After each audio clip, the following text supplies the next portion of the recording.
Paulo aqui, continuando, do verso 21, Paulo aqui está chamando a atenção dos judeus que conhecia a lei, que ensinava a lei para os outros e não fazia. Esse era o problema. Ele diz no verso 1, tu, pois, que ensinas o outro, não te ensina a ti mesmo? Olha só, era fácil ensinar a lei, o difícil é praticar a lei, não é? Tu que pregas que não deve furtar, furtas. Tu que pregas que não deve adulterar, adultera. Olha só que coisa, Jesus mesmo disse àquele povo, geração má e adúltera. Ensinava que não se devia adulterar e adulterava. Praticava adultério, abomina os ídolos, comete sacrilégio. É fácil falar, difícil é fazer, não é? Paulo então está repreendendo os judeus pela sua falta de temor a Deus, pela sua falta de compromisso em fazer a lei, porque era fácil falar da lei, o difícil era fazer a lei. O próprio Paulo vai provar dessa dificuldade em Romanos 7, não é? Dizendo que a lei é santa, pura, mas que ele se encontrava em si um homem miserável, pecador. Chega a dizer, miserável homem que sou, quem me livrará desse corpo, né? Mas aí ele diz, graças a Deus, por Jesus Cristo, que nenhuma condenação há para os que estão em Cristo Jesus. Então Paulo está dizendo, você ensina, se considera mestre de crianças, tens a forma de ciência, de verdade, ensinas o outro e não te ensinas a ti mesmo, pregas que não deve furtar, porque a lei dizia não furtarás, e furtava, não é? Pregas que não deve adulterar e adultera, e tu que abomina os ídolos e comete sacrilégio, tu que te glorias na lei, desonra a Deus pela transgressão da lei.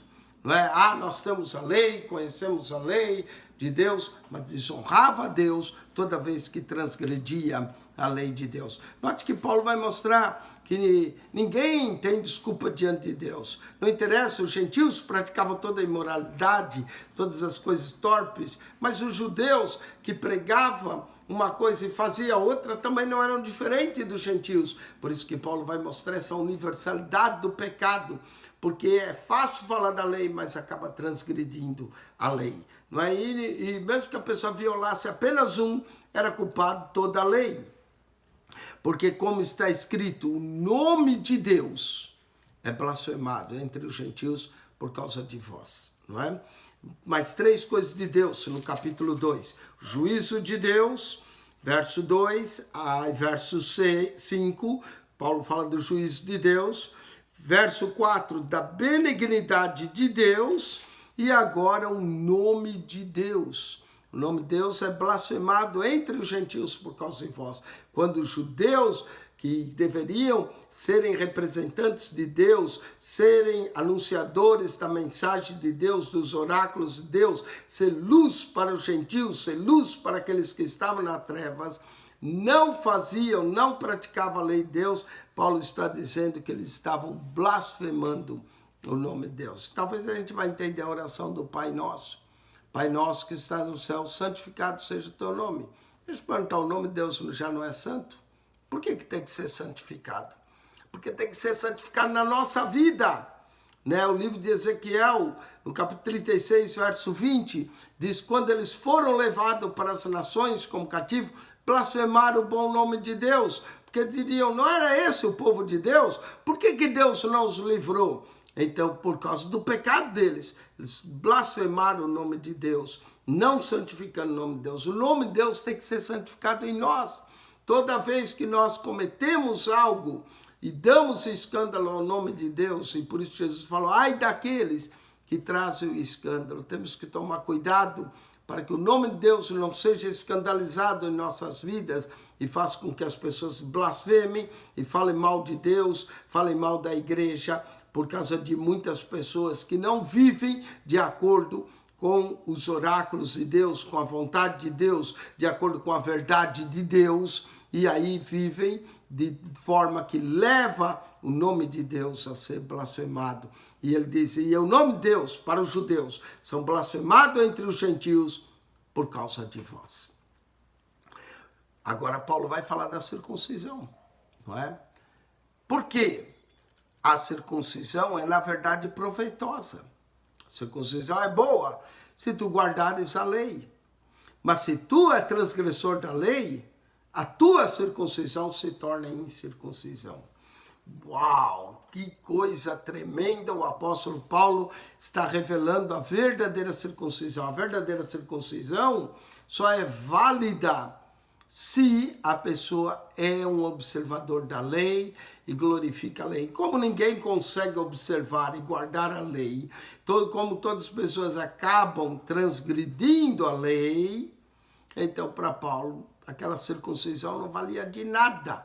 Era perda de tempo, era sacrifício de tolos se circuncidar, apesar que a circuncisão foi dada como conserto entre Deus e seu povo, mas se aquela circuncisão a pessoa fazia e estava adulterando, furtando, blasfemando, fazendo com que os gentios blasfemassem o nome de Deus, aquela circuncisão para Paulo dizia que tinha se tornado incircuncisão, porque a circuncisão é na verdade proveniente, proveitosa se tu guardares a lei de Deus. Esse problema da circuncisão e circuncisão, Paulo vai tratar quase que em todas as suas cartas. Não é todas, não é? Filemão, por exemplo, ele não menciona esse problema da circuncisão, mas Gálatas ele menciona, várias cartas, Colossenses Paulo menciona, Romanos menciona o problema da circuncisão, porque alguns judeus achavam que os gentios tinham que se circuncidar para serem salvos. E Paulo vai bater contra esse ponto, principalmente na carta aos Gálatas, dizendo que não é a circuncisão que salva, mas sim a fé em Jesus. E não adianta ser circuncidado se viola a lei. Paulo diz, porque a circuncisão é na verdade proveitosa se tu guardares a lei. Mas se tu és transgressor da lei, a tua circuncisão se tornou em incircuncisão. Aí ele vai falar dos gentios que são incircuncisos. Se, pois, a incircuncisão, quer dizer, os gentios, guardar os preceitos da lei, porventura a incircuncisão não será reputada como circuncisão? O que Paulo está falando? Paulo está dizendo que desobediência da lei, não adianta ser circuncidado na carne, se torna incircuncisão. E mesmo aqueles que não têm lei e não são circuncidados, quando eles observam e praticam a lei, aquilo se tornou circuncisão. Então, qual é a verdadeira circuncisão? A verdadeira circuncisão é a obediência à lei, a obediência aos mandamentos de Deus. Não só a circuncisão da carne, mas a circuncisão de ouvido, circuncisão no coração, para fazer a vontade de Deus e obedecer a Deus. É isso que Paulo está falando de obediência e desobediência. E desobediência é a grande causa do pecado, a nossa desobediência aos preceitos, à vontade de Deus, à verdade de Deus, mudando a glória de Deus, que Paulo tudo trata no capítulo 1. Da sua carta. E agora, no 2, ele fala claramente aos judeus. E a incircuncisão, verso 27, que por natureza o é, cumpre a lei. Não te julgará, porventura, a ti, que pela letra e circuncisão és transgressor da lei? Ei, Paulo está acertando aqueles que confiavam na circuncisão da carne, mas tinham um coração incircunciso, um ouvido incircunciso para obedecer a palavra de Deus. E Paulo está mostrando que a verdadeira circuncisão é a obediência à vontade de Deus, obediência aos mandamentos de Deus. E a incircuncisão, que por natureza o é, se cumpre a lei, não te julgará, né? Paulo está dizendo que os próprios gentios que cumprem a lei, que são incircuncisos, irão julgar os da circuncisão que não cumprem a lei. E a incircuncisão, que por natureza é, cumpre a lei, não te julgará, porventura, a ti, que pela letra e circuncisão és transgressor da lei. Tinha a letra da lei, tinha a circuncisão, mas se tornava transgressor. O incircunciso, que não tinha letra, mas que praticava a lei, iria julgar o circunciso. Verso de número 28. Porque não é judeu o que é exteriormente. Exteriormente é na circuncisão. Nem a circuncisão a que é exteriormente na carne. Não é a circuncisão da carne que torna um homem judeu, mas sim a observância da lei de Deus, dos mandamentos de Deus, dos preceitos de Deus, a obediência à vontade de Deus. É isso que faz da pessoa um verdadeiro judeu, um verdadeiro circunciso, Paulo está dizendo. Mas é judeu o que é no interior. E circuncisão, a que é de coração e no espírito, e não na letra, cujo louvor não provém dos homens, mas de Deus. Nossa, que inversão que Paulo fez aqui com relação aos judeus que têm a lei, que observam a lei, mas que não praticam a lei, que são transgressores da lei.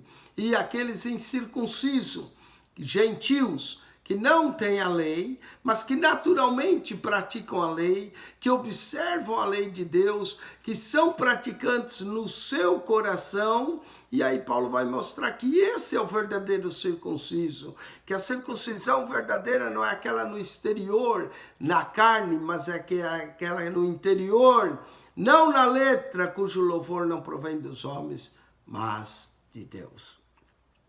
Paulo aqui faz um jogo de palavras, um jogo de jogar circuncisão com a lei, com a transgressão, obediência, mostrando obediência natural à lei de Deus, que isso aos olhos de Deus é que vale mais do que apenas dizer, eu sou judeu, se orgulhar de ser judeu e não praticar as obras da lei.